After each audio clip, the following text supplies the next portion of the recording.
Bom dia, vamos lá, mais um dia para agradecer, mais um dia de vida, mais um dia de saúde, graças a Deus, mais um dia com bastante chuva. Olha como é que tá aqui, ó, chovendo bastante. É típico dessa época aqui, né, chover muito. Obrigada, Senhor, por mais esse dia. Obrigada, Senhor, pela minha saúde, pela saúde dos meus filhos, pela saúde do meu marido. Obrigada, Pai, pela saúde da minha mãe, pela saúde dos meus irmãos, de todos os meus familiares.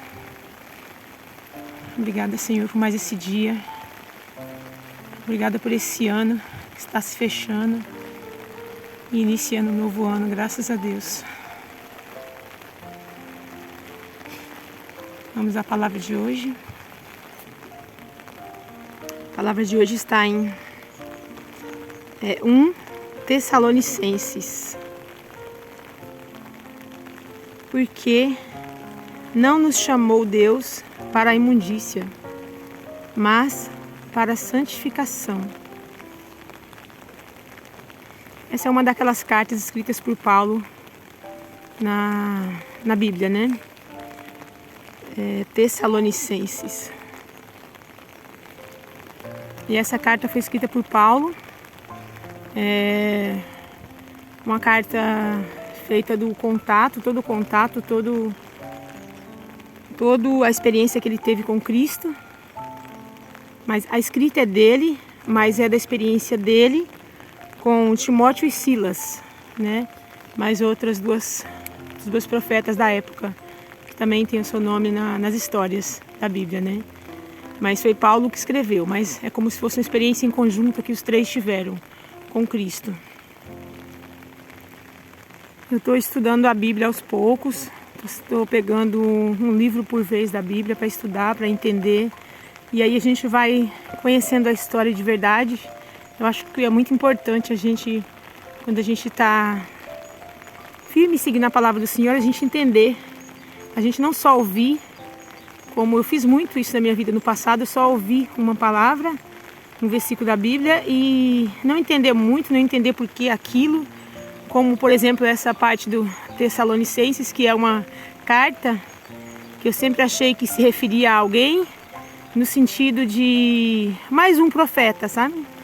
E na realidade a história não é essa, então assim, eu também não tenho como contar agora a história inteira, porque eu também ainda não tenho esse conhecimento sobre essa história. Mas eu estou estudando a Bíblia aos poucos, um livro por vez, e estudei pouco ainda, tem muita coisa para estudar, mas é muito interessante como a gente começa a entender histórias que a gente sempre ouviu desde criança, mas que a gente nunca entendeu e que as pessoas também que contavam não sabiam explicar também, né? Então é muito bom a gente saber, porque a gente começa a entender tanta coisa que acontece na nossa vida, né? A gente começa a ligar muito a nossa vida, que é o manual da Bíblia, que é o que acontece, né?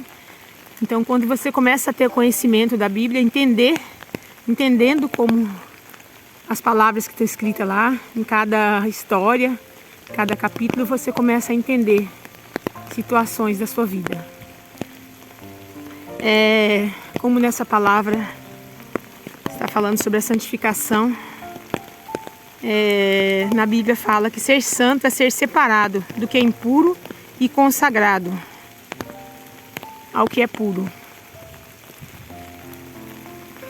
Deus é santo e nele não há nada sujo ou impuro. E a partir do momento que somos considerados discípulos de Jesus, passamos a ter uma característica como a dele, a característica da santidade. Estamos muito longe de ser santos, todos nós.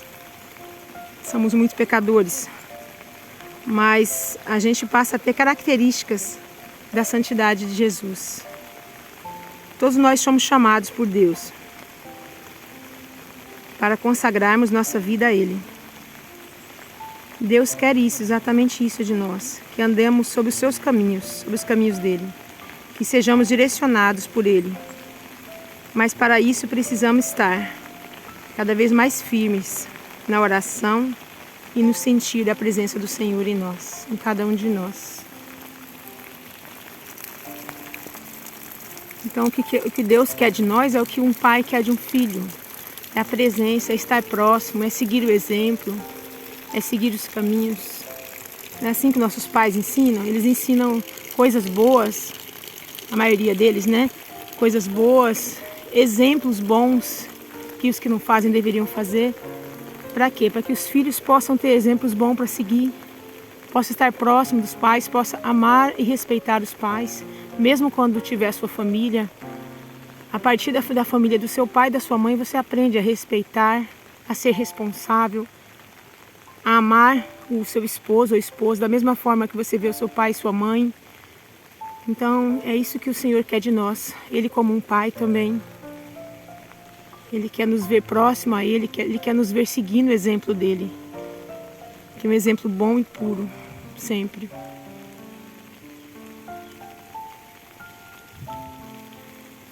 Eu vou fazer a oração. Se você quiser, você pode repetir comigo. Eu vou descendo novamente, que está chovendo bastante.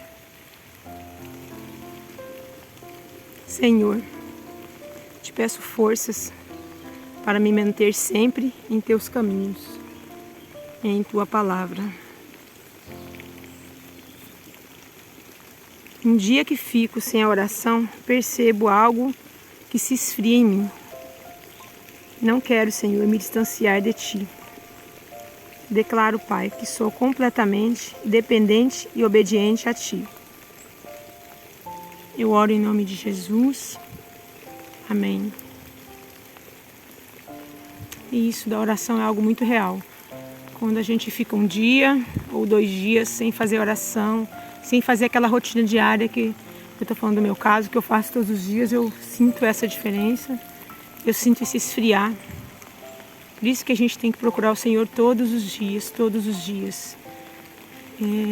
Que não seja numa igreja, a igreja não está aberta todos os dias, eu sei, para quem frequenta alguma igreja para oração, para culto, para missa, seja lá o que for. Mas no dia que você não vai para a igreja participar do culto, faça a sua oração em casa, faça a oração assim na caminhada. Sinta a presença do Senhor em oração, chame Ele para próximo. Então faça isso todos os dias, porque a igreja, ela é um reforço do seu contato com o Senhor. O contato deve acontecer todos os dias. E a igreja, a comunidade junta, é aquele reforço mais forte para continuar a presença do Senhor firme dentro de você. Mas independente de você ir na igreja um dia na semana ou 2 dias, você tem que estar fazendo esse contato com o Senhor todos os dias, para que isso não se esfrie, porque vai se esfriando. Com o passar dos dias que você deixa de fazer, vai se esfriando dentro de você. E até a vontade de fazer isso vai diminuindo. Então não deixe que isso aconteça, fique firme, faça oração todos os dias, aonde você conseguir fazer, mas faça todos os dias. Obrigada, Senhor, por mais esse momento. Obrigada a você por acompanhar. Bom dia, que Deus abençoe a todos.